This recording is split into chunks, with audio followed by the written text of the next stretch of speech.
Boa noite a todos. Eu sou a Silvinha. É com um caloroso abraço que recebemos todos vocês nessa noite. Uma noite que nós vamos falar da Palestina.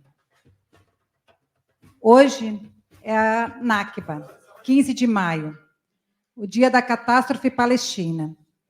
Nós não estamos sós.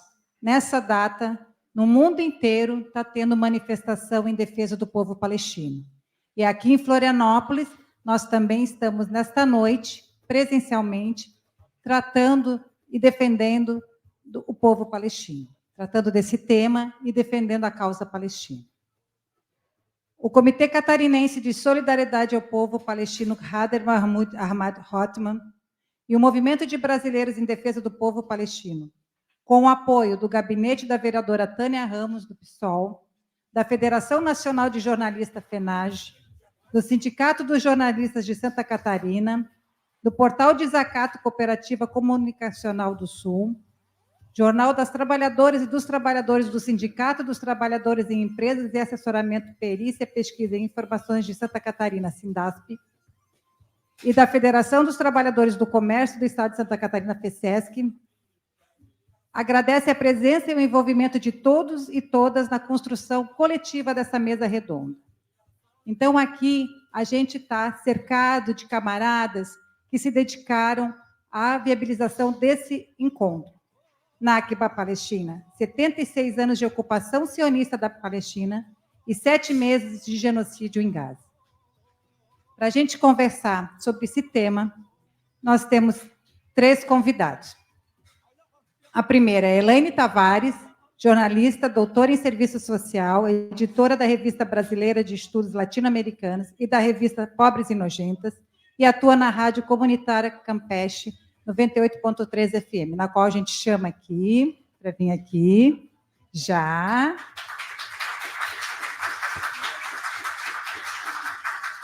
E essas palmas têm que ser de verdade, porque ela fez aniversário ontem, nossa camarada.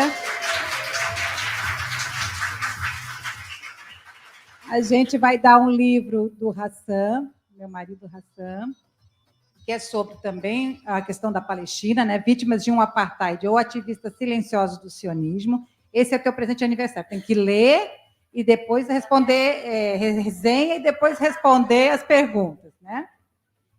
E também a gente vai dar um presente, agora eu vou chamar a Marlete do Sintesp, que é o nosso sindicato que apoia a questão palestina, onde a gente faz as nossas reuniões na segunda-feira. A Marlete vai dar de presente para a Elaine a camiseta do Comitê da Palestina. E pode sentar na mesa já. A Elaine vai ser a mediadora dos nossos trabalhos.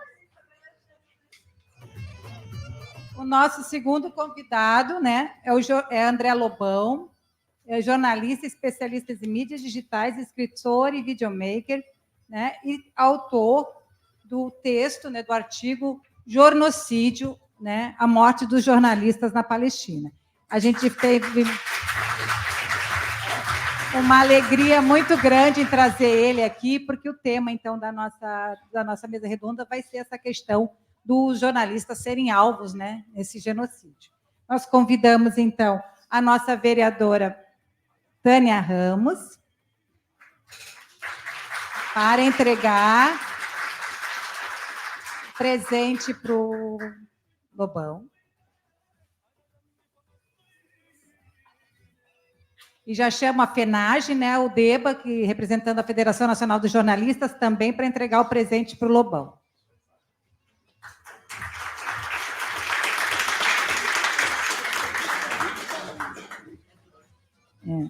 Também tem que fazer a resenha e depois publicar, responder as perguntas do livro, tudo. E já pode sentar na mesa também. Gente, o nosso terceiro convidado é o camarada Narder Baja, né, com quem a gente teve a iniciação na causa palestina.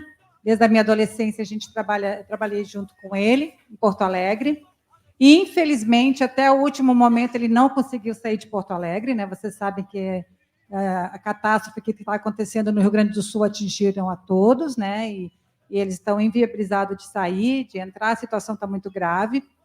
E não foi possível ele vir presencialmente, mas ele gravou um vídeo, né? A gente gravou, porque nem por internet a gente quis fazer ao vivo, nem online, nada, por conta que a internet está caindo muito.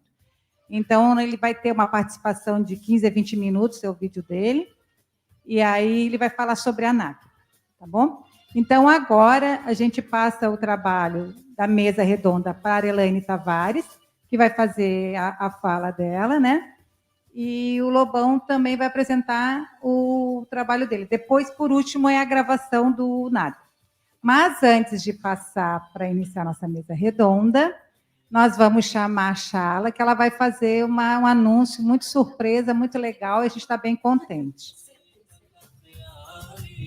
Boa noite a todos. Quero inicialmente agradecer, né, todos os participantes por terem vindo prestigiar a gente nesse dia tão importante de rememoração da Nakba, né, dos 76 anos dessa grande catástrofe palestina.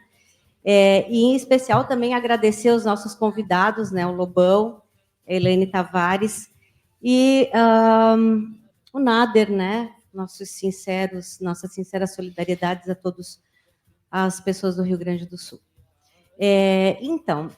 Eu recebi uma notícia que me deixou extremamente feliz e muito honrada, que veio do gabinete da Helenira. Onde ela está? Ah, ali atrás. Da vereadora Helenira. Foi feito um projeto de lei, para homenagear o meu pai, Kader Othman. Tá? Então, nós estamos muito felizes. Obrigada. Estamos muito felizes, estamos muito honrados, né? Nós todos do comitê e eu, minha família em especial, né? Por essa homenagem tão bonita para o meu pai, que foi um grande líder aqui no Brasil, né? Um grande líder árabe desde que ele foi expulso das suas terras lá nos idos de 60, 67. Expulso por se opor ao sistema opressor de Israel. Então, ele foi expulso das suas terras, ele ficou 20 anos sem poder voltar para ver a família dele, para ver a minha avó, para ver os tios. Enfim, foi realmente... E é uma situação que acontece até hoje, né? A Nakba palestina não foi só lá em 48, ela é um contínuo, ela vem até hoje. Então, a gente está muito feliz, a gente está muito honrado dessa grande homenagem ao meu pai, que vai ser feito um busto, né, Helenira? A proposta é um busto dele, ali na Jerônimo Coelho, mais ou menos ali no centro da cidade, né, onde ele era muito conhecido, né, por ser comerciante, né? E nós convidamos a todos que, quando esse projeto for para votação, a gente gostaria que todos também estivessem presentes para estar lá apoiando a gente para que esse projeto vá adiante, porque realmente é uma pessoa que batalhou muito, lutou muito pela liberdade do povo palestino. Tá? Muito obrigada a todos.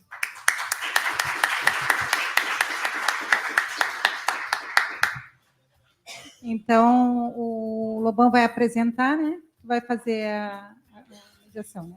Acho que não é melhor passar o vídeo mesmo, porque ele vai falar a história em cima.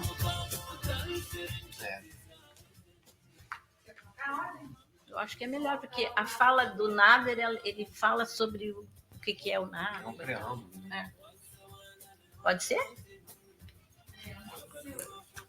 Então, pessoal, boa noite a todo mundo, né? Uma alegria estar aqui. Agora estávamos lembrando, eu e a Silvia, de que esse ano faz 24 anos, né, da criação do nosso Comitê de Solidariedade ao Povo Palestino, né, que foi idealizado pelo Kader, né, e tocado aí por um grupo de pessoas que, ao longo desses 24 anos, têm realizado sempre em maio e novembro, sempre atividades importantes sobre a Palestina. A minha função na mesa não vai ser, obviamente, da palestra, né, e sim fazer a mediação justamente das falas que vão rolar aqui. E aí a minha proposta é a gente começar com o companheiro Nader Bujá, né, que faz uma historicização, né, da questão da Palestina, e depois, então, o André Lobão, que vai falar de uma particularidade da questão, que é justamente o assassinato de jornalistas, né? São mais de 100 jornalistas assassinados já, e não é uma morte acidental, que o cara estava lá filmando e foi atingido por uma bomba. Muitas dessas mortes são mortes feitas por atiradores de elite, ou seja, intencional. Então, o assassinato realmente cruel e intencional, e o Lobão se debruçou sobre essa temática e vai nos trazer essas informações bem importantes. Então, a gente começa com o Nader, que a Silvia está vendo lá, que a fala dele também é curta, também, né? Então, mas é legal porque ele historiciza um pouco o nascimento do Estado de Israel, enfim, toda essa caminhada do sionismo até chegar a esse momento de completo tentativa de genocídio, né? Vamos chegar um pouquinho mais para lá, né? Oi, tudo bem para todo mundo? Eu gostaria de saudar a doutora Elaine Tavares, o jornalista André Lobão e os membros do Comitê Catarinense de Apoio à Causa Palestina, em especial Silvia. E quero saudar todos vocês nesse ato importante para lembrar al Nakba. Nesse tempo que tenho, eu vou falar em 2 eixos principais que são importantes, ao meu ver, para entender o que está acontecendo na região do Oriente Médio, em especial na faixa de Gaza. O primeiro eixo envolve o contexto histórico do surgimento do conflito palestino-israelense. Isso significa falar sobre os raízes do conflito. Os raízes do conflito envolvem 3 atores principais. O primeiro, o movimento sionista mundial. Esse surgiu no final do século XIX, em resposta ao antissemitismo criado pelos europeus contra a pessoa de fé judaica no continente europeu. Esse movimento foi liderado por Theodor Herzl, um jornalista austríaco, que também escreveu um livro chamado Estado Judeu. Uma das coisas que ele fala é que o judaísmo não basta ser apenas religião, precisa ser nacionalidade. A partir daí se inventa o povo judeu. Outra coisa que ele fala é que nós seremos a sentinela da civilização contra os bárbaros. Esse movimento criou mitos como terra sem povo para povo sem terra.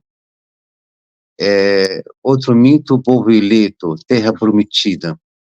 São conceitos utilizados para justificar mais tarde as práticas políticas desse movimento.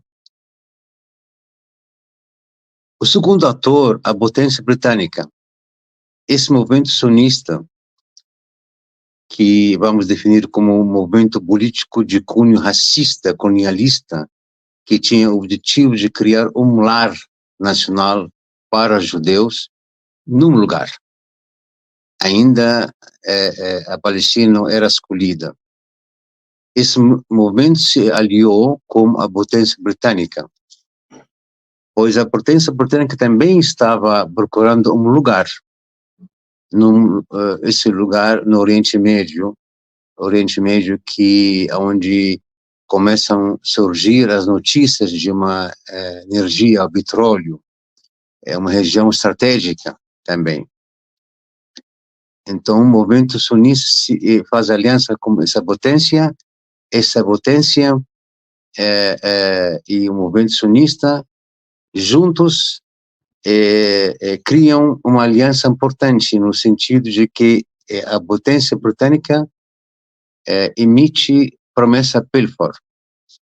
Promessa Balfour é um documento de 2 de novembro de 1917 Nesse documento, o governo da Sua Majestade, mais ou menos nesse sentido, afirma que se sente honrado em dar lar nacional para os judeus na Palestina, desde que sejam respeitados os direitos civis dos não-judeus na região. Portanto, os palestinos foi dado para eles apenas direitos civis, não políticos. E, ao mesmo tempo, foram chamados de não-judeus. Mais tarde, surge o terceiro ator, o Movimento Nacional Palestino. Já naquele ano, os deputados palestinos no Parlamento Otomano contestam a promessa Balfour, e aí começa a atuação do Movimento Nacional Palestino, que, só para destacar aqui, no 1920, os palestinos se levantaram contra os britânicos. Em 1922, oficialmente, a Grã-Bretanha ocupa a Palestina, justamente para cumprir a promessa Balfour de dar Palestina para o movimento sunista judeu. 1929 também, outro momento em que o movimento nacional palestino faz um movimento forte, armado, e depois 1936. Entre 1922 e 1947, a potência britânica oferece ajuda militar, econômica, todo tipo de ajuda, no sentido de criar uma infraestrutura para algo que está em construção. Esse algo será chamado mais tarde de Israel. Então, nos anos 20, 30 e 40, se criou movimentos militares terroristas do tipo Grupo Argon, Leomi, e outros grupos, também como Haganah. Esses grupos, eles praticam massacres contra o povo palestino. Na prática, esses grupos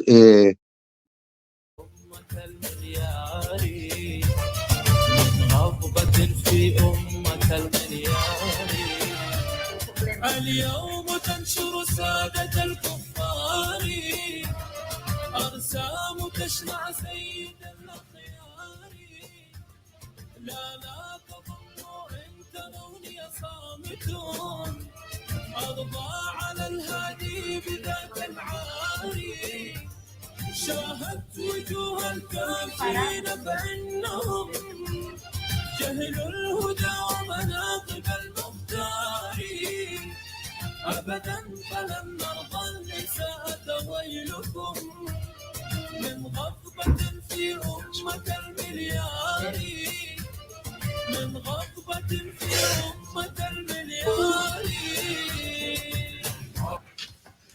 Deu problema no vídeo? Interrompeu a gravação.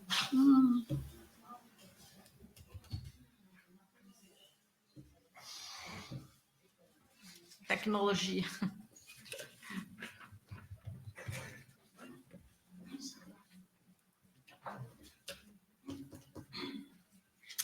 Vou ver que o trem vem de longe, né? Em 1800 já estavam lá falando.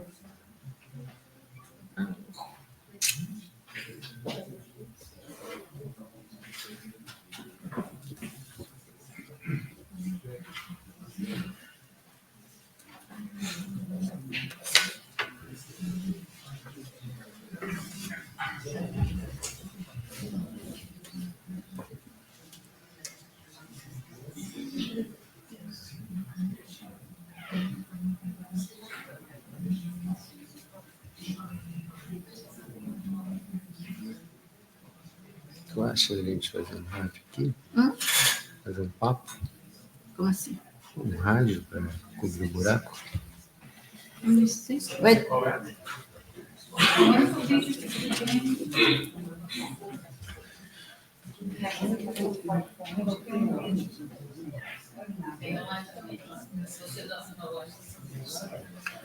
Será que não está corrompido? Não sei, mas a pessoa acha que eu venho no pendrive também. O que tu gostaria de falar alguma coisa? Ia dar uma prévia, né? Então, pessoal, enquanto a Silvia reorganiza ali o vídeo, o Lobão quer dar uma falinha. Oi, pessoal, boa noite. É um prazer estar aqui com vocês. É uma honra muito grande ter recebido esse convite para participar de um evento que, de alguma forma, lembra uma data tão importante e, ao mesmo tempo, triste, né? São 76 anos de agressões, de segregação. Então, o mundo vive hoje um momento muito importante e o que está acontecendo na Palestina, diante desse contexto todo, de alguma forma, está acordando movimentos populares que antes estavam adormecidos. Eu digo isso porque eu sou militante sindical, eu sou jornalista de um sindicato petroleiro, que é o Sindicato dos Petroleiros do Rio de Janeiro. E, de alguma forma, eu me senti tocado por toda a questão a partir do dia 7 de outubro, me sensibilizou muito, tanta covardia, tanta agressão gratuita, enfim, não há motivo para tamanha violência, maldade perpetrado contra o povo palestino. E o que me assustou mais, o que me assusta, é toda essa complacência existente em todo o mundo, em todo o Ocidente, em toda a sociedade. Naturalizar a violência, naturalizar a morte, naturalizar execuções, naturalizar a morte de crianças, de mulheres, idosos. E, de alguma forma, eu fiquei muito tocado e isso me despertou, me deu um start a partir do momento que eu comecei a ver pessoas da minha profissão, da minha categoria, como jornalistas, sendo mortos praticamente que diariamente nesse conflito. E aí, nesse levantamento, eu começo a descobrir, a obter informações, é tudo de fonte aberta. Mas ninguém repercute isso. Desumanizaram o povo palestino, desumanizam principalmente a categoria dos jornalistas que lá trabalham no conflito. E aí você vai descobrindo que estão existindo assassinatos seletivos. É um absurdo, é um cerceamento da liberdade de expressão, da liberdade de trabalho, é um direito humano. E eu, de alguma forma, em solidariedade classista, resolvi poxa, eu tenho que fazer alguma coisa, eu preciso, de alguma forma, mobilizar as pessoas.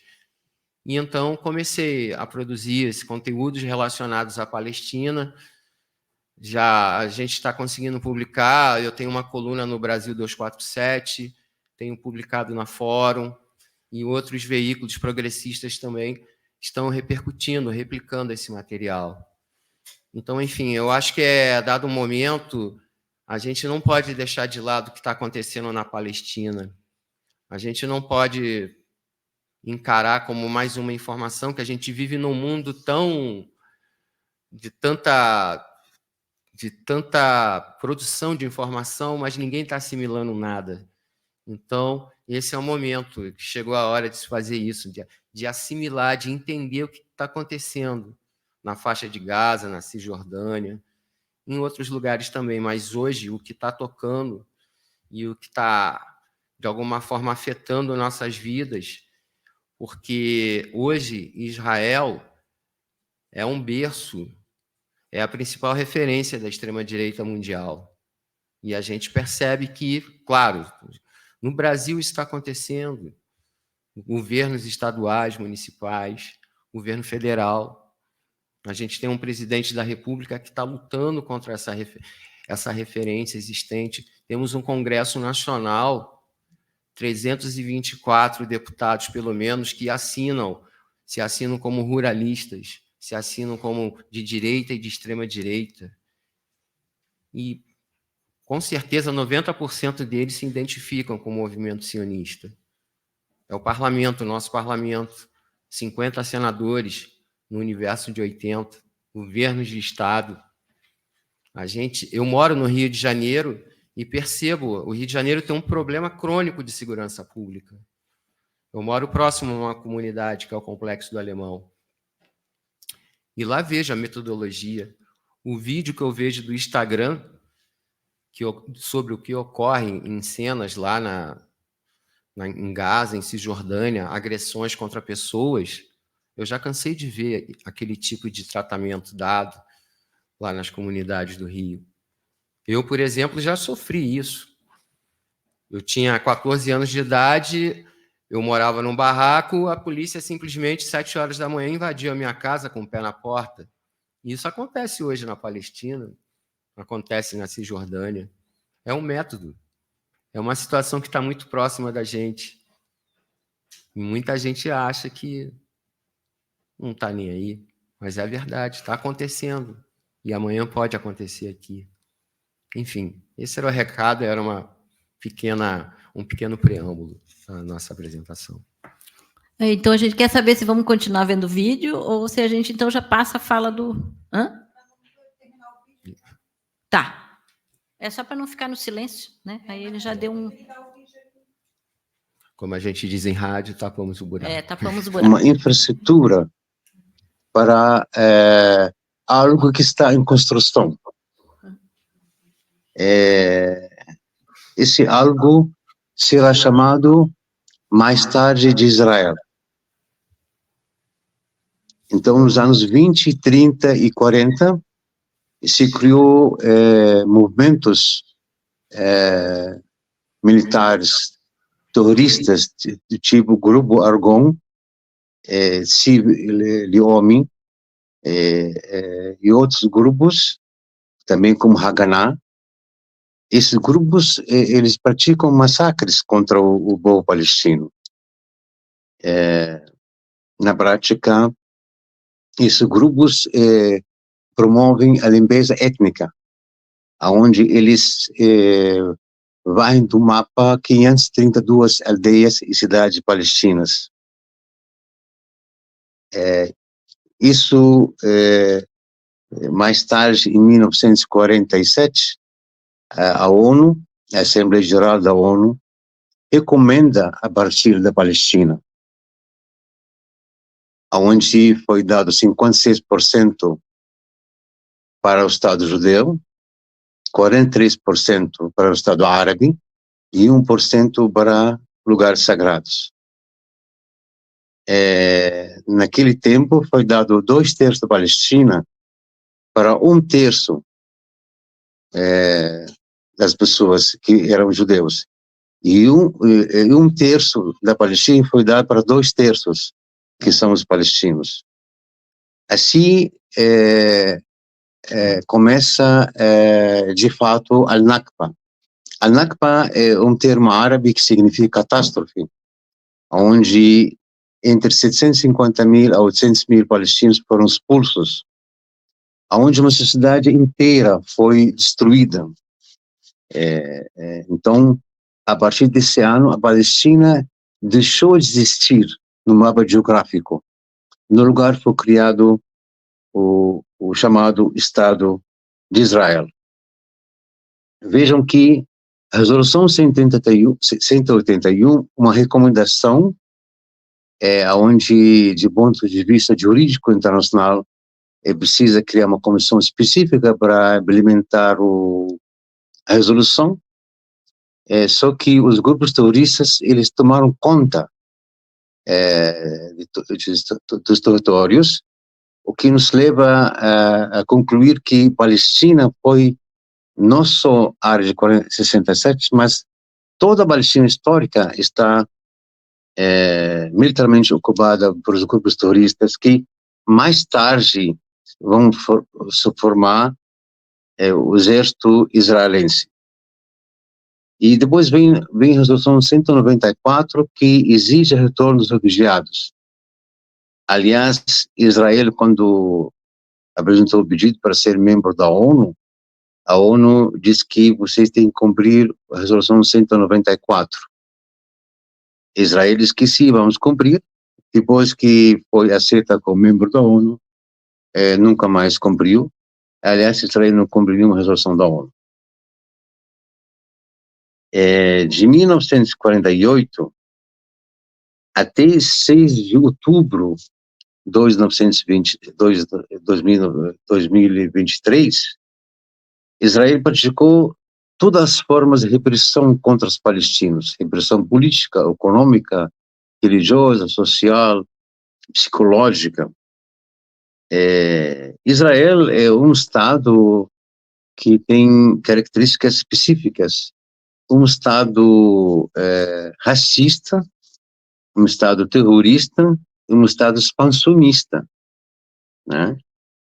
Racista porque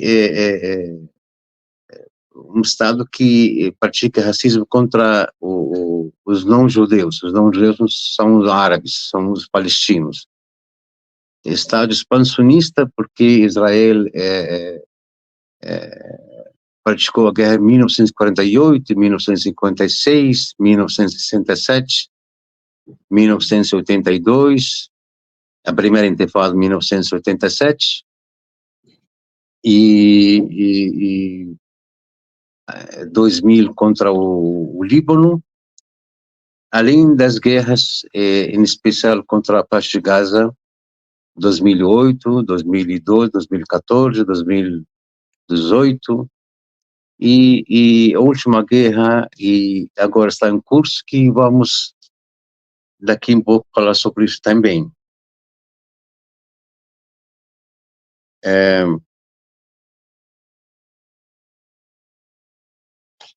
E também aqui,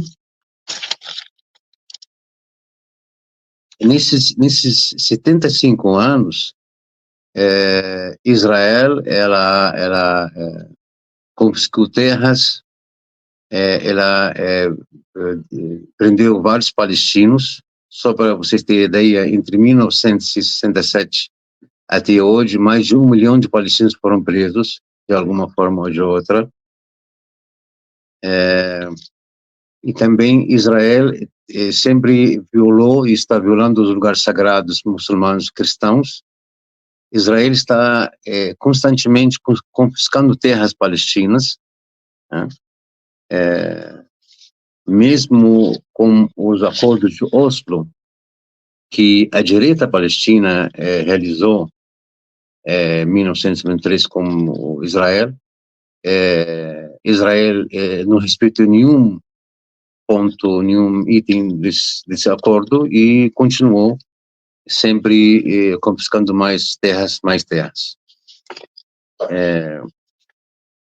Isso, mais ou menos, o que tenho para colocar para senhoras e senhores a respeito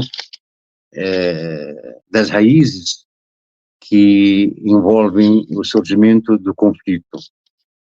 Agora estamos vivendo um momento histórico e difícil, em especial para o povo palestino, e aí isso nos leva a falar a respeito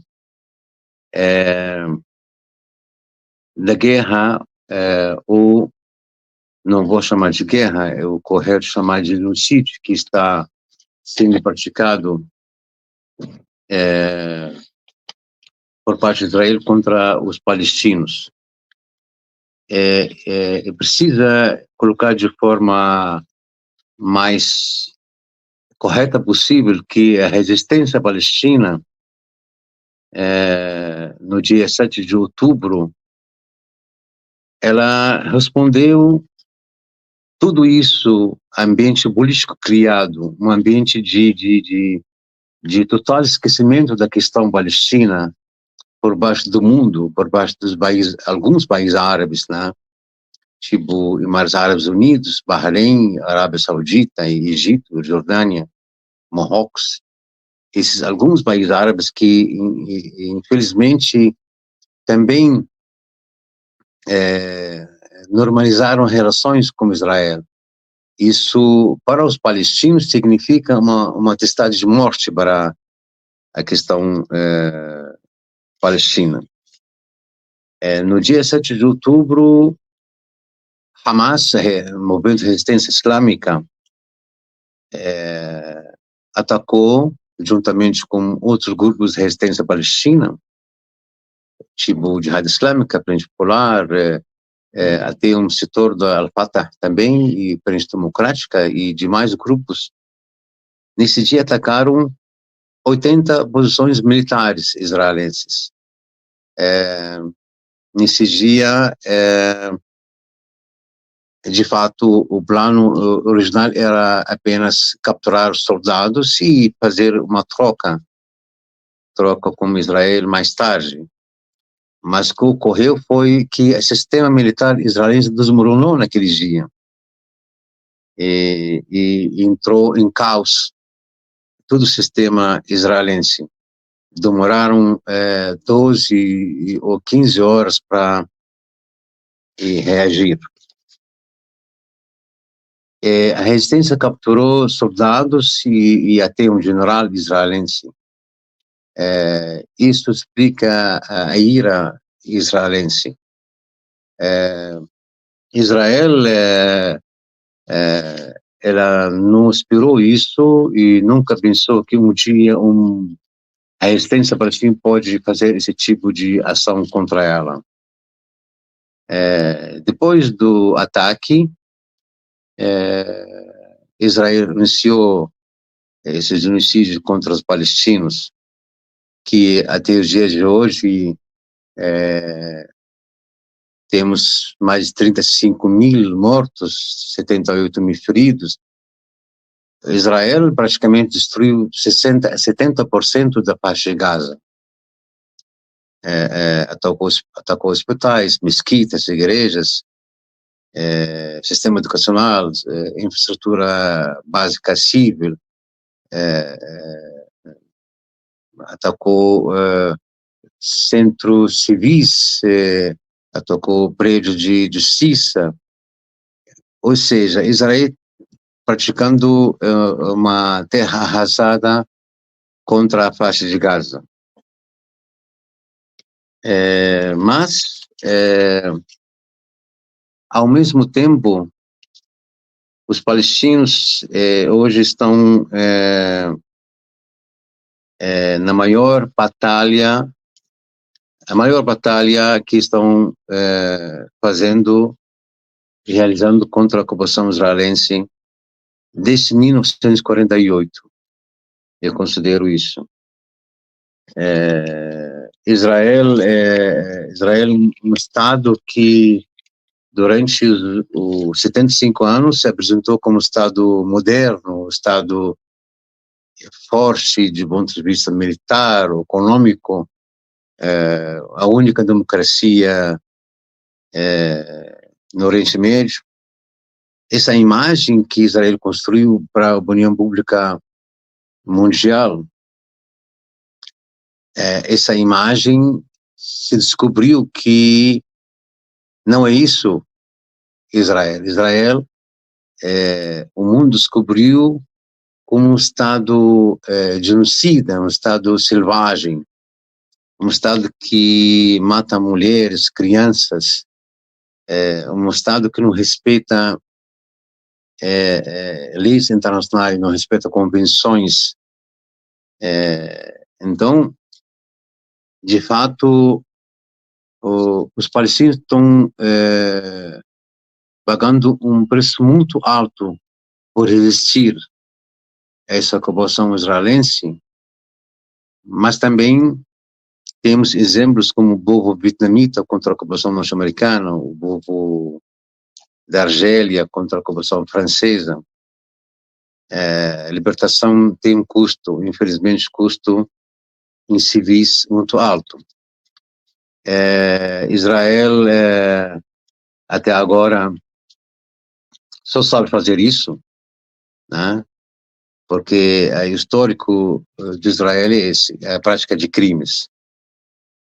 Israel, ao atacar, ao promover esse genocídio contra Gaza, ela tem 3 objetivos públicos. Um deles é acabar com a resistência, especialmente Hamas, dominar militarmente Gaza, libertar os reféns israelenses via força e criar uma zona de segurança dentro da faixa de Gaza. Israel fracassou de ponto de vista militar. E Israel também fracassou na mídia mundial. Israel perdeu a narrativa completamente. Isso acontece pela primeira vez no mundo. Um dos motivos, um dos resultados, desculpe, da ação de resistência palestina, justamente isso, devolver a questão palestina para a agenda internacional. Isso de fato está acontecendo. No mundo inteiro, todo mundo fala sobre a questão palestina, sobre a necessidade de resolver a questão palestina, porque eu acho que o mundo inteiro descobriu que a paz no mundo só será possível se a questão palestina seja resolvida. Temos aqui o movimento estudantil no mundo, universidades famosas, tipo Harvard, Princeton, Yale, Colômbia, e agora vai para universidades britânicas, suíças, e até temos aqui a USP, aqui em São Paulo. Os palestinos, ao resistir, a resistência palestina obrigou o mundo inteiro a lembrar que existe um povo que precisa que seus direitos sejam reconhecidos. Isso, para mim, um ponto muito importante. Eu considero que a solução para a questão palestina só passa via resistência armada, inclusive, né? Todas as formas de resistência, entre elas a armada. E essa resistência armada tem amparo legal internacional. Há resoluções específicas que falam sobre o direito dos povos que estão sob ocupação militar a usar todos os meios para revidar o agressor, inclusive o uso de força armada. Eu desejo que termine a ocupação militar israelense na Palestina, e um dia isso vai chegar. As ocupações terminaram, na maioria dos casos, na história, né? Únicos 2 que ainda existem o domínio australiano sobre o povo originário e o domínio norte-americano sobre o povo originário também na América do Norte. O resto, as ocupações terminaram, ou seja, os povos conseguiram se libertar da ocupação do território deles, né? A resistência palestina mostrou eficaz, mostrou forte.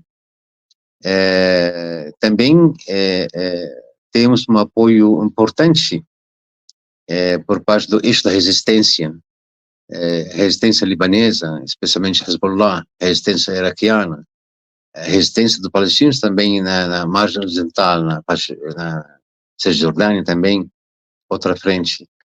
Os irmãos do Iêmen, iemenitas, também estão bloqueando os navios no Mar Vermelho contra os navios britânicos e norte-americanos, outros navios que, de alguma forma, dão apoio ao Israel.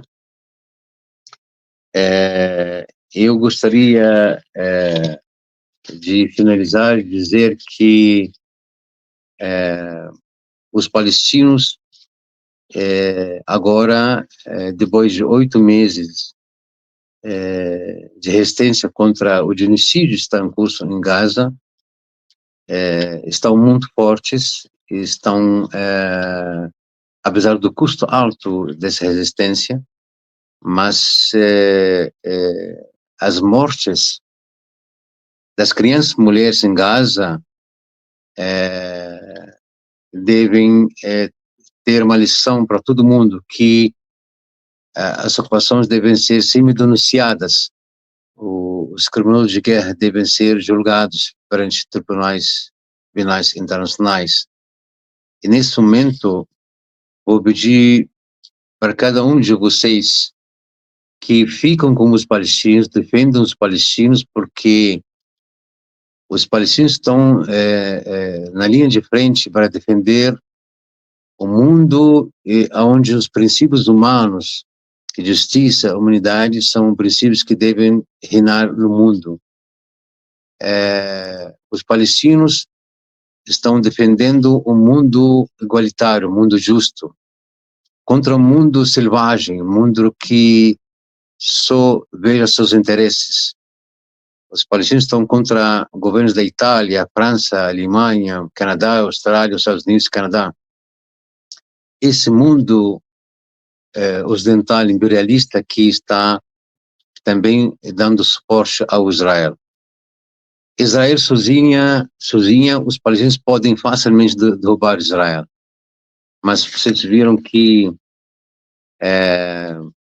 quando tomaram notícia de que Israel está sendo atacada, todos foram correndo para ajudar Israel, visualmente. Joe Biden estava lá, o secretário de Estado Blinken, o ministro de Defesa Austin, o presidente francês Macron, o Sunak da Grã-Bretanha, Schulz da Alemanha, todos estavam lá, porque Israel não passa de um porta-aviões norte-americano.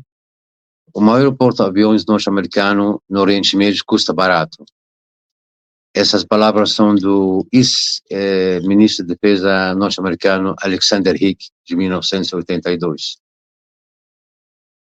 E até a própria Joe Biden, anos atrás, antes de ser presidente, ele se manifestou sobre Israel, dizendo que Israel é um bom negócio. Estamos investindo 3 bilhões, e esses 3 bilhões são um bom negócio.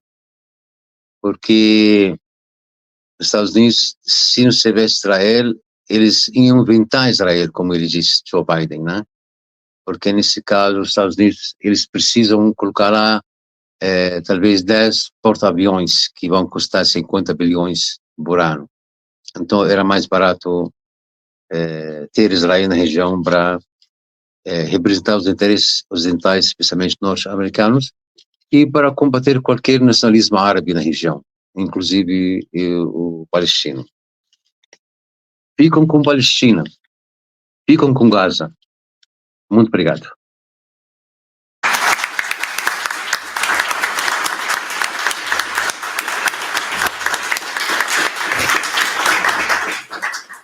A gente agradece, né, o nosso companheiro lá, está lá em Porto Alegre, meio ilhado, né, mas que trouxe essa historicização assim, para a gente entender, né, do que é que a gente está falando e da caminhada histórica dessa luta do povo palestino contra os sionistas. E agora, então, a gente passa a fala para o nosso querido André Lobão, que vai fazer, então, essa discussão desse particularismo, né, que é a questão dos assassinatos de jornalistas. Aí a gente também, acho que vai colocar, né? Oi. Oi. Tudo bem? Boa noite, pessoal. Eu já fiz uma apresentação anterior, né, da minha atuação. E a nossa proposta é mostrar, né, a realidade do que está acontecendo com os companheiros jornalistas que trabalham na cobertura do conflito na Palestina, do que está acontecendo. Eu utilizei esse termo jornocídio a partir de um material produzido pelo Sindicato dos jornalistas palestinos, em que um texto fazia uma alusão ao genocídio, o que está acontecendo com os jornalistas lá.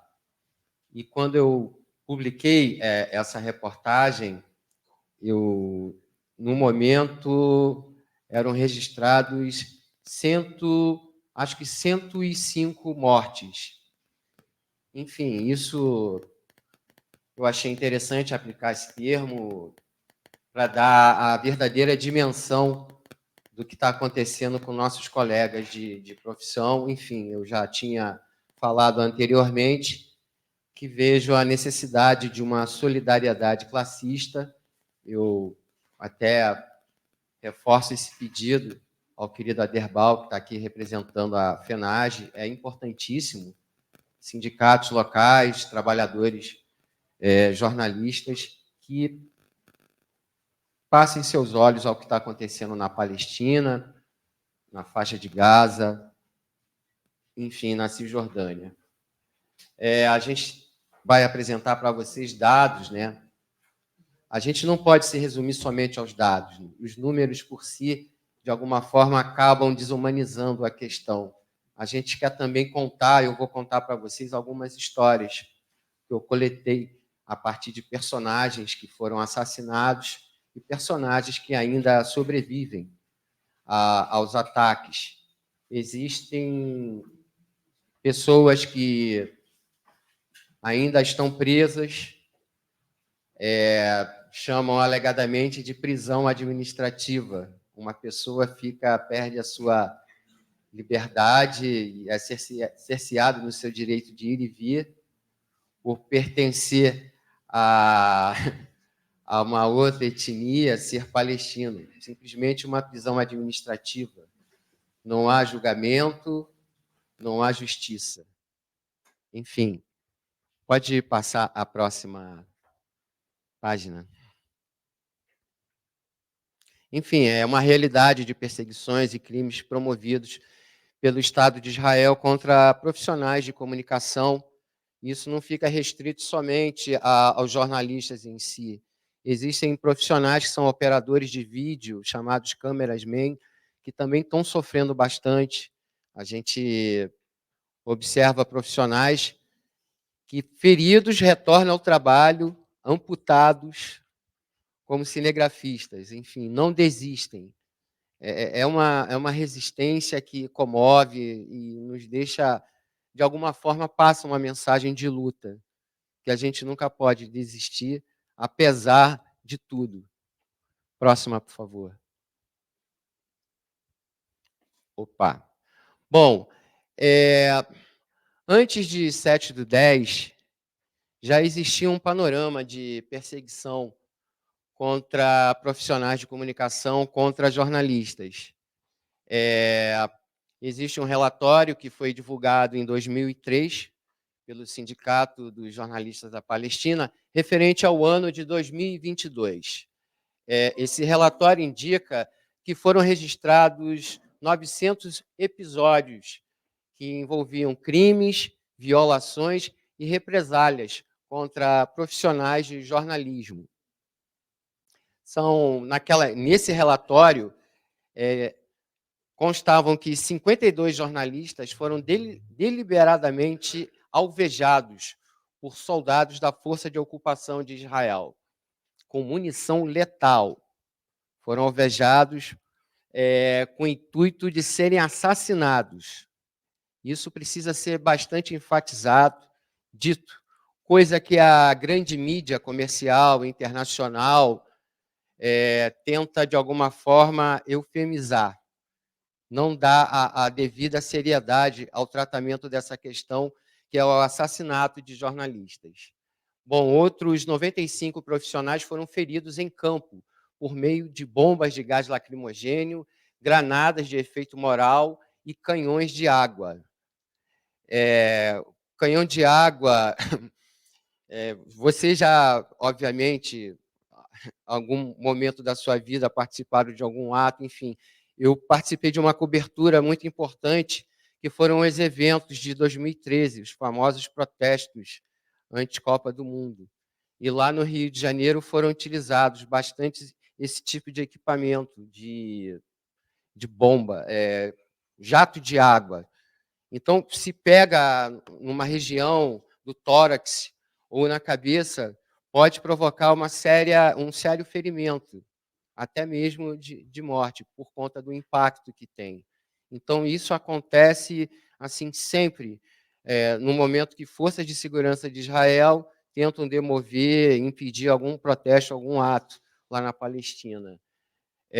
Foram 316 apreensões de detenções de profissionais. 316 jornalistas profissionais de comunicação foram detidos, presos, sumariamente, na cobertura de atos em defesa da Palestina nos territórios ocupados. O Estado de Israel invade o território e prende profissional de comunicação. E 68 casos de sufocamento por inalação de gás lacrimogênio. O gás lacrimogênio, se alguém aqui teve alguma experiência, pode comprovar o quanto esse tipo de material utilizado pela segurança pública ele causa essa falta de ar. E muitos desses equipamentos que eu vi aqui em 2013 são oriundos fabricados em Israel e até hoje utilizados pelas forças de segurança pública aqui no Brasil. Próxima, por favor. Bom, esse é um caso que ganhou muita evidência em 2022, que foi o assassinato dessa profissional da Al Jazeera, a Shireen Abu Akleh. Ela foi alvejada num campo de refugiados na Cisjordânia. Um sniper desferiu um tirambaço na cabeça. E o caso ganhou grande repercussão, foi minimizado por Israel. Israel nunca assume inicialmente esses crimes, mas a partir de uma investigação promovida pelo New York Times, a Shireen, ela tinha dupla nacionalidade, também era norte-americana, e também do Washington Post, resolveram fazer uma investigação e comprovaram que, de fato, ela recebeu um tiro desferido por um sniper israelense.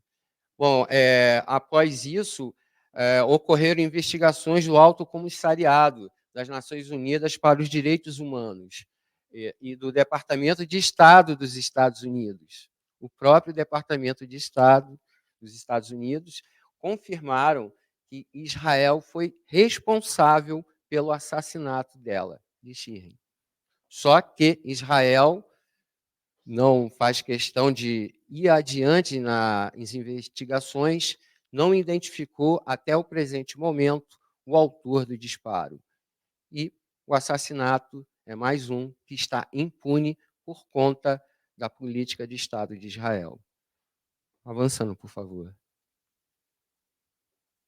Bom, a gente tem aqui dados atualizados sobre o que está acontecendo com os companheiros jornalistas. Segundo o Sindicato dos Jornalistas Palestinos, o PJS, em 221 dias foram assassinados 135 jornalistas em Gaza.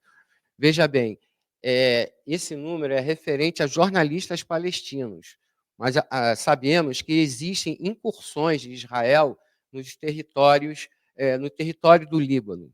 Já foram identificadas algumas mortes, também dentro de Gaza, de jornalistas libaneses e também de outras nacionalidades. Por isso que há muita controvérsia sobre esse número, que alguns dizem que já ultrapassou a 150, a 160, mas jornalistas palestinos mortos e assassinados por Israel chegam ao número de 135 até o presente momento, depois de 221 dias. Bom, a gente colocou aqui, nessa imagem, nós temos aqui 103 jornalistas. São todos identificados, porque a gente não conseguiu um material atualizado, mas até o momento nesse registro, foram 103. Pode passar, por favor? Enfim, é uma máquina de guerra contra jornalistas. No conflito, a gente sabe A comunicação é a primeira a sofrer e o trabalho de jornalismo é muito afetado. Então, com o advento da internet e toda essa circulação de informação gerada pelas mídias sociais, obviamente que Israel identificou que o jornalista, de alguma forma, um jornalista palestino é também um combatente, mas só que ele é um combatente da verdade. Ele precisa mostrar a verdade e está fazendo isso. E Israel identificou neles um alvo, um inimigo a ser destruído. E então, desta forma, está cometendo uma série de assassinatos seletivos, como o caso que aconteceu com a Shirin. Enfim, são formas que utilizam armas, além de rifles, snipers, drones. Drones são utilizados. Vocês devem lembrar, é um fato que me chocou muito, de um míssil que foi lançado contra o hospital Al-Shifa, creio que tenha sido em novembro, de um míssil cortante, um míssil americano RX-9. Ele passa, ele corta tudo que tem no caminho, ele não explode, ele só corta. Alguns jornalistas, acho que uns 3 ou 4, foram amputados nesse dia, porque os jornalistas estavam acampados em frente ao hospital. Tinham também trabalhadores da missão da ONU que também foram atingidos. Então, são armas de letalidade imensa e até, de alguma forma, armas. Eu não imaginava um míssil cortante, vocês não têm ideia. Tem vídeos já divulgados de qual é o resultado da utilização de um míssil desse. É realmente muito impactante. Eu até pensei em colocar aqui, mas eu preferi não fazer isso. Em tempos de... Claro, eu já falei aqui de informação instantânea, do genocídio e tal. O jornalismo é a arma de resistência porque a sua munição é a verdade. A verdade é a principal munição do jornalismo. Contar a verdade. Daí o opressor Israel empreende ataques e assassinatos seletivos contra profissionais de comunicação. Pode passar, por favor. Alain? Ah. Bom, tá. A televisão oficial da Palestina anunciou que um de seus correspondentes na faixa de Gaza, o Mohamed Abu Hattab, tinha sido morto num ataque israelense contra o seu apartamento em Khan Yunis, no sul do território. 11 membros de sua família foram mortos nesse ataque. Veja bem, além de matarem profissionais de comunicação e jornalistas, eles matam suas respectivas famílias. Então, um míssil para atingir uma casa, um apartamento, esse míssil está sendo direcionado. Então, obviamente que há dolo. Aquele míssil não vai lá sozinho. Então, Israel, certamente, utiliza sistemas de geolocalização. Então, são ferramentas como a que ganharam muita notoriedade, ferramentas que invadem celulares, como Fastmail, Pegasus, que, obviamente, eles não, indicam a geolocalização das pessoas. E daí é utilizado também para assassinatos coletivos, assassinatos seletivos. E o próprio Sindicato dos Jornalistas Palestinos dá isso com toda ênfase, informa isso com toda ênfase. Um outro caso, no dia 5 de novembro, o jornalista da agência Wafa, Mohamed Abu Hassira, foi morto em um bombardeio israelense que teve como alvo, novamente, sua casa, perto do porto de oeste da cidade de Gaza. No ataque morreram 42 pessoas de sua família. 42 pessoas numa casa. Então, é um arraso. 12 de fevereiro de 24, a jornalista palestina Ala Al-Hans, que trabalhava para o canal de televisão Al-Masira, do Iêmen, foi morta em um bombardeio israelense que atingiu a sua casa em Rafah. não estão na rua trabalhando, não estão fazendo passagem na rua, não estão em estúdio trabalhando, estão em suas casas. Bombardeio, míssil, drones. Então, isso é direcionado, é altamente controlado. É um processo de assassinato seletivo em massa. Próximo, por favor. Bom, na produção desse conteúdo sobre essa série de assassinatos, eu conheci um trabalho muito importante, que é do jornalista Lucas Siqueira. Ele esteve em Israel, na Palestina, no início de 2023. Ele entrevistou uma série de jornalistas que sofreram perseguições, teve contato, e dessa experiência dele, ele produziu esse livro, Artigo 19, Violação da Liberdade de Opinião e Expressão na Palestina. E eu achei um material muito importante, principalmente como referência para nós aqui da comunicação no Brasil, na produção de conteúdos, para saber de fato o que está acontecendo.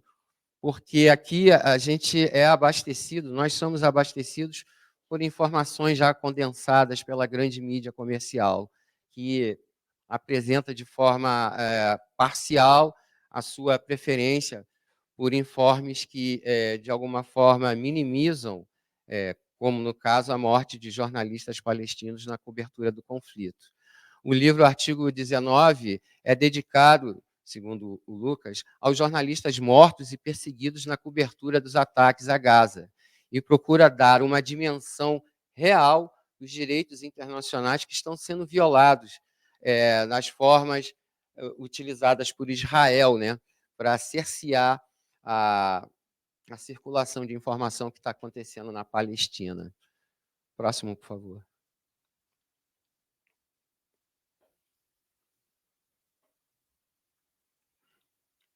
Bom, o artigo, acho que passou uma página. Opa, aqui. O artigo 19 da Declaração Universal dos Direitos Humanos diz: todo indivíduo que tem direito à liberdade de opinião e de expressão, o que implica o direito de não ser inquietado pelas suas opiniões e o de procurar, receber e difundir, sem consideração de fronteiras, informações e ideias por qualquer meio de expressão. Isso, de alguma forma, está sendo apropriado pela extrema-direita.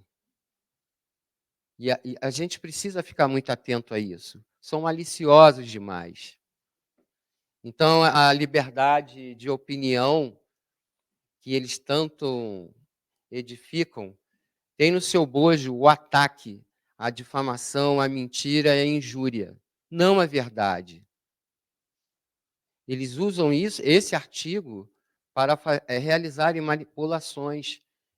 A razão, fake news é isso aí. Então, é muito importante esse entendimento do que está acontecendo no contexto global, tanto no Brasil quanto no conflito na Palestina. O que está sendo promovido? O que Israel está fazendo é a aplicação cabal da manipulação da informação, espalhando fake news. Como ele faz isso? Ele mata jornalistas e diz que esses jornalistas são militantes, são guerrilheiros. Esta está sendo uma das justificativas para esses assassinatos seletivos, de que esses jornalistas estão contribuindo para a resistência. Por isso que, de alguma forma, por isso não, eles estão sendo assassinados. E Israel dá desculpa. Não. Ok, a boca está secando.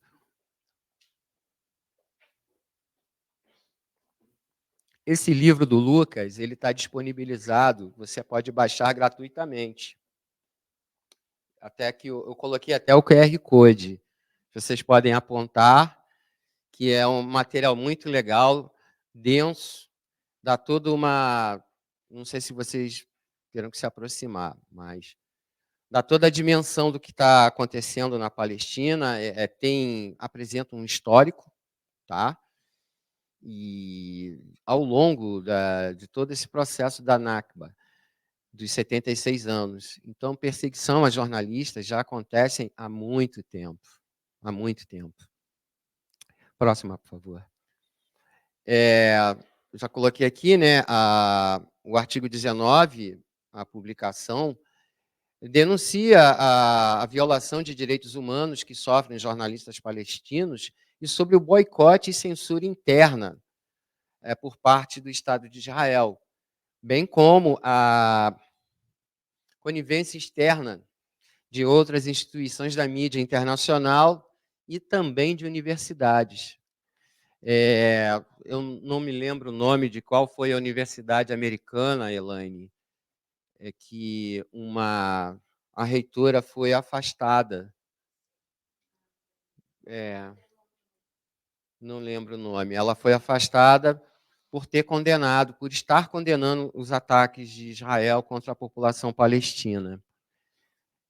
Próximo, por favor. Sim. Vamos entrar agora nos personagens, né? Como vocês devem conhecer, o Wael Dahdouh, ele é editor-chefe do escritório do canal Al Jazeera, na faixa de Gaza. Al Jazeera, que foi defenestrada de Israel, né? A democracia do Oriente Médio. Olha aí a contradição, né? E nas primeiras semanas dos bombardeios israelenses, o Dahdouh, essa imagem circulou e foi muito forte, comovente. Eu creio que muitos de vocês devem ter assistido esse vídeo. Ele perdeu esposa, 2 filhos e um neto. Essas imagens dele percorrendo o hospital, desesperado, com o filho nos braços, né, para fazer o reconhecimento dos corpos, foi uma imagem muito marcante, né? E não acabou aí a história dele. Em 7 de janeiro desse ano de 2024, Dahdouh sofreu mais uma perda familiar, que foi o seu filho Hamza Wael Dahdouh, também repórter da Al Jazeera. Ele foi assassinado em Rafah, quando acompanhado de um cinegrafista, o Mustafa Turia. Teve o carro atingido por um ataque aéreo promovido por Israel. Um ataque aéreo de um carro. Exatamente como aconteceu com aquela organização de um carro que foi bombardeado. No caso, esse carro foi a mesma situação. Um carro bombardeado. Eles escolhem os alvos, eles sabem quem matam. Eles sabem exatamente o que estão fazendo. Próxima, por favor. Mais um personagem. Isso aqui é antes de 7 de outubro do ano passado. Aqui é a história do Muat Amarné. Ele ganhou notoriedade quando, em 2018, durante um protesto em Surif, cidade da Cisjordânia ocupada, foi baleado enquanto fotografava. O fotojornalista foi alvejado no olho esquerdo por um integrante do exército de ocupação. Eles atiram nos olhos também. Fotógrafos, cinegrafistas. E aí eu volto a falar de 2013 também aqui no Brasil. Diversos comunicadores, jornalistas progressistas, né, que cobriam os atos, receberam muitos tiros de borracha nos olhos. Então, é bem simbólico isso, né? Miram um olho para deixar marcado. Eu lembro até que um fotojornalista, acho que foi da Folha de São Paulo, foi um dos primeiros atos dos 20 centavos, foi atingido. Ele perdeu a parte da visão, perdeu um olho. A imagem do seu rosto coberto de sangue sendo socorrido por seus amigos jornalistas percorreu o mundo e provocou vários protestos, notas de repúdio e a campanha We Are All Muat. Somos todos Muat. Atualmente, Muat está em prisão administrativa, com previsão de saída para maio, caso não aumentem o período. ele está preso administrativamente, ele não foi julgado.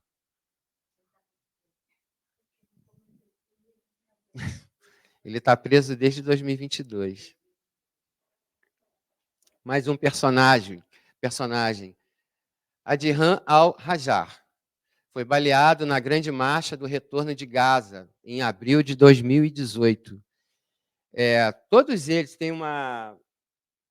usam esse colete, esse capacete de identificação. Mas, em realidade, pelo que parece, esse material acaba sendo uma referência para ser alvo. Né? É um alvo. Em realidade, é um alvo. O Lucas entrevistou o Adhan em 2022. O que aconteceu com ele? Ele tomou um tirambaço numa perna. É o tipo de munição explosiva. Ela fragmenta os ossos. Ele praticamente perdeu todos os movimentos. Hoje ele vive, eu não sei nem dizer para vocês se ele está vivo, porque o Lucas perdeu o contato com ele. Mas a gente torce. Ele vive numa casa que foi bombardeada no norte de Gaza e ele estava buscando tratamento para a perna.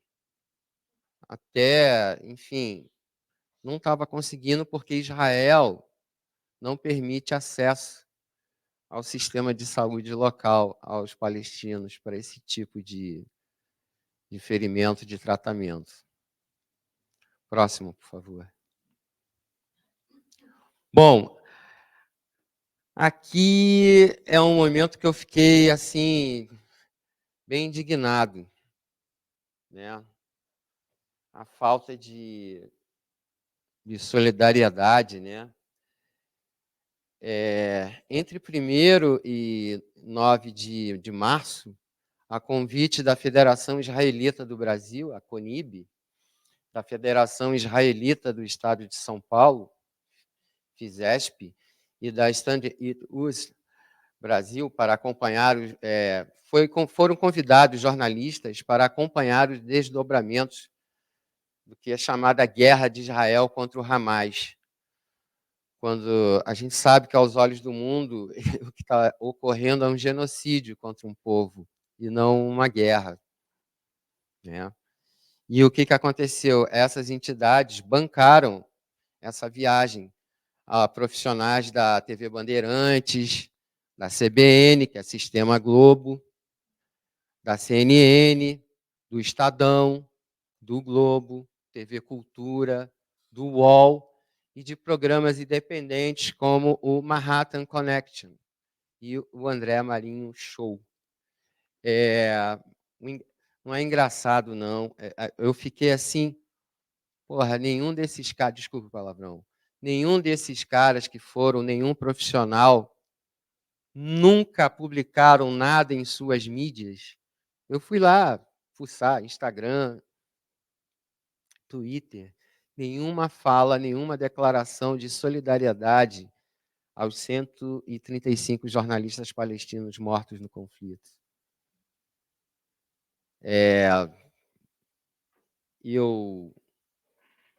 Eu fiquei muito indignado com aquilo. Tentei mobilizar amigos, conhecidos da categoria para, de alguma forma, que entidades que representam a nossa categoria lançasse alguma nota de repúdio em relação a isso.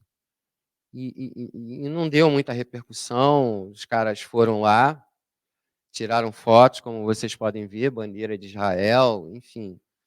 O jornalismo, quando se diz que a maior lenda que tem no jornalismo é a imparcialidade, vendo isso aí, você percebe que não é bem a verdade. Próximo, por favor. Bom, genocídio palestino, aqui alguns números atualizados, né?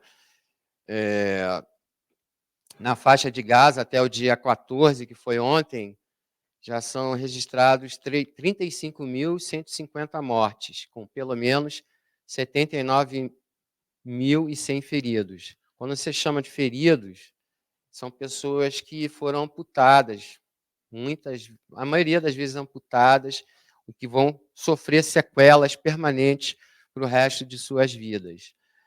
Na Cisjordânia, há o registro oficial de 498 pessoas assassinadas por Israel, com mais de 5.000 feridos.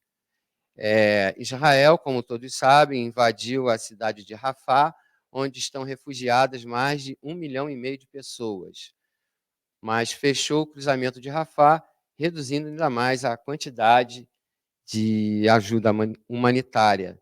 Hoje eu assisti um vídeo de um caminhoneiro que estava levando mantimentos. Um caminhoneiro, era até da ONU, uma missão da ONU, né? O cara foi retirado do caminhão e agredido pela patrulha israelense, espancado. E isso, enfim, está sendo cerceada não só a liberdade de expressão, o trabalho dos jornalistas, mas está sendo promovido um genocídio, estão impedindo a entrega de alimento, pessoas refugiadas estão morrendo de fome. Lembra, para quem estudou história, para quem viu filmes, parece o gueto de Varsóvia, gente. É uma coisa... isolam pessoas. Rafah hoje se transformou no gueto de Varsóvia. Próximo, por favor. Bom, pode passar. Eu estou aqui encerrando, eu queria agradecer ao convite, ao Comitê Catarinense de Solidariedade ao Povo Palestino, Kader Mahmoud Ahmad Othman, Movimento em Defesa do Povo Palestino, Sindicato dos Jornalistas de Santa Catarina, que foi responsável aqui pela minha presença, FENAGE. Faço uma menção especial ao meu amigo jornalista Lucas Siqueira e também uma menção especial ao Bruno Lima Rocha, que também me ajudou bastante nesse trabalho. Que esse trabalho, essa apresentação gere em vocês uma reflexão e que a gente tenha, de alguma forma, solidariedade ao que está acontecendo. Entendemos que é um absurdo de fato, são mais de 35 mil mortes, 15 mil crianças, enfim, não há palavras para definir o que está acontecendo, é difícil explicar o que eu sinto pessoalmente, né? Eu faço questão muito de frisar isso. A gente precisa humanizar, a gente precisa se colocar no lugar do outro. E eu tenho essa perspectiva de me colocar no lugar do outro. Valeu? Muito obrigado.